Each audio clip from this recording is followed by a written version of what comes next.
Well, I don't know why I can't find an actual diagram of this anywhere on the internet, so I figure I'll make a video on it.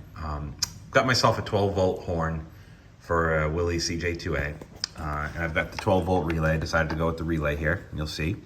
Okay, and we have our blue wire, which connects to the horn button. We have our black wire with the two red tracers. That is basically your power source. If you're doing a stock wiring situation, that's coming from your ammeter, I believe.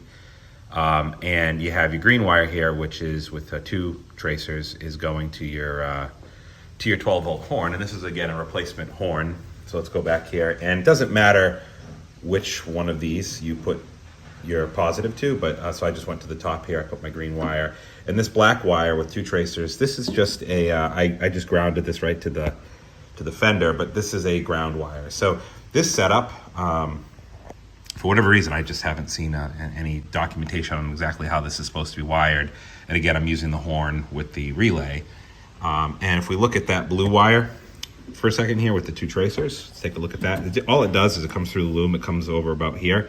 And if you look down there, I just got a new horn wire coming out of the steering column, and I just put an end on it and plugged it into this blue wire. So that blue wire really just travels from here to here. That's just to take you from your column where you have your button, your horn button, and to your relay. Your relay again grounds to the body, horn grounds to the body, and you have this here that you need to ground to something, the body as well.